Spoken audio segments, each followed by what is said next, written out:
నాయుడు చెప్పండి. So vision Visakha అంటూ విశాఖ రూపురేఖలు ఏ విధంగా మారబోతున్నాయి, విశాఖ వైభోగం రేపు ఏ విధంగా ఉండబోతుంది అనేది క్రిస్టల్ క్లియర్గా ముఖ్యమంత్రి ప్రసంగంలో విన్నాం, ఏవి కూడా చూసాం. సో ఏ రకంగా ఉంది మూడ్ అక్కడ. సో మిషన్ విశాఖ మీద పనిచేయబోతున్నారు, మొత్తం యావత్ రాష్ట్రం అభివృద్ధి ఏ రకంగా ఉండబోతోంది, డీసెంట్రలైజేషన్ ద్వారా ఏ రకంగా అన్ని ప్రాంతాలు అభివృద్ధి చెందబోతున్నాయి అనేది ఆయన ప్రసంగంలో మనం విన్నాం. ఏంటి మీ దగ్గర ఇన్పుట్స్, విశాఖ వాసులు ముఖ్యంగా నిన్న ప్రసంగం తర్వాత ఏ రకంగా మూడ్ కనిపిస్తుంది విశాఖలో, మీ దగ్గర ఇన్పుట్స్ చెప్పండి.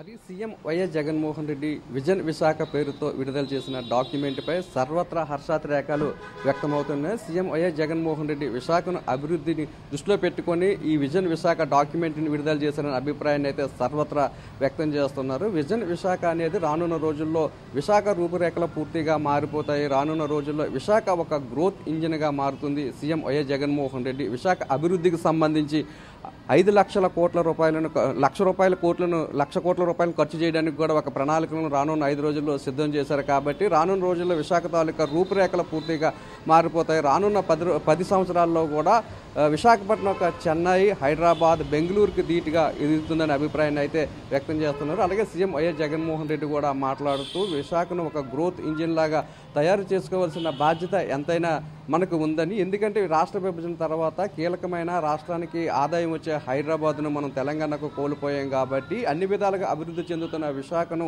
మనం అభివృద్ధి చేసుకున్నట్లయితే ఒక గ్రోత్ ఇంజిన్గా మారి రాష్ట్ర అభివృద్ధికి ఎంతగానో ఉపయోగపడుతుందని సీఎం వైఎస్ జగన్మోహన్ రెడ్డి కూడా పేర్కొనడం జరిగింది. ఈ నేపథ్యంలోనే సీఎం చేస్తున్న ప్రయత్నాల పట్ల రాష్ట్ర ప్రజలతో పాటు విశాఖ వాసులు కూడా విశాఖను ఒక గ్రోత్ ఇంజిన్లో తయారు చేయడం పట్ల సీఎం తీసుకుంటున్న నిర్ణయాలన్నింటిలో కూడా హర్షాతిరేకాలు వ్యక్తం చేస్తున్నారు. అంతేకాకుండా రానున్న రోజుల్లో తాను ఎక్కడి నుండే పరిపాలన కొనసాగిస్తానని, అలాగే తాను రెండోసారిగా ముఖ్యమంత్రిగా ప్రమాణ స్వీకారం చేసేది విశాఖ వేదిక నుంచేనని కూడా సీఎం జగన్ చెప్పడం పట్ల విశాఖ వాసులతో పాటు ఉత్తరాంధ్ర ప్రజలందరూ కూడా సంతోషాన్ని వ్యక్తం చేస్తున్నారు. అయితే సీఎం వైఎస్ జగన్మోహన్ రెడ్డి విశాఖను పరిపాలనా రాజధానిగా ఎందుకు ప్రకటించాల్సి వచ్చింది, రానున్న రోజుల్లో విశాఖను పరిపాలనా రాజధానిగా ప్రకటించడం వల్ల ఎలాంటి మేలు మొత్తం రాష్ట్రానికి జరుగుతుందనే విషయాన్ని కూడా సవివరంగా వివరించారు. అయితే తనకు ఒక ప్రాంతం ఎక్కువ, మరొక ప్రాంతం తక్కువ అనే అభిప్రాయం ఏమీ లేదని, తమకు అన్ని ప్రాంతాలు సమానమేనని, 3 ప్రాంతాలు సమానంగా అభివృద్ధి చెందాలన్న ఉద్దేశంతో తాను 3 ప్రాంతాల్లో 3 రాజధానులు కూడా ఏర్పాటు చేశానని, విశాఖ పరిపాలనా రాజధానిగా ఉంటే అమరావతి శాసన రాజధానిగా ఉంటుంది, అలాగే కర్నూలు న్యాయ రాజధానిగా ఉంటుంది. దీనివల్ల 3 ప్రాంతాలు కూడా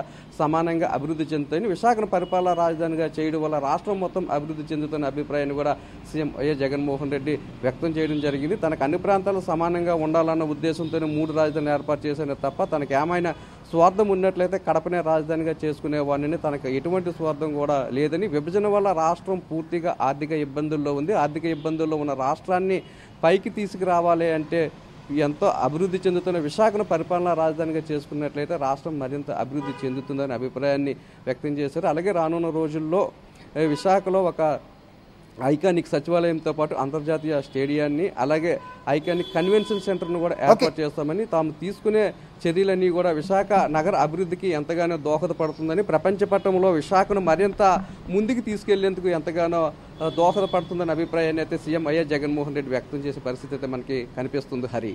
ఓకే నాయుడు, రైట్. సో మొత్తానికి విజన్ విశాఖ పేరుతో రియలిస్టిక్ అప్రోచ్ ఏ విధంగా ఉండాలి అనేది సుస్పష్టంగా నిన్న ముఖ్యమంత్రి వైఎస్ జగన్మోహన్ రెడ్డి తన ప్రసంగంలో వివరించారు.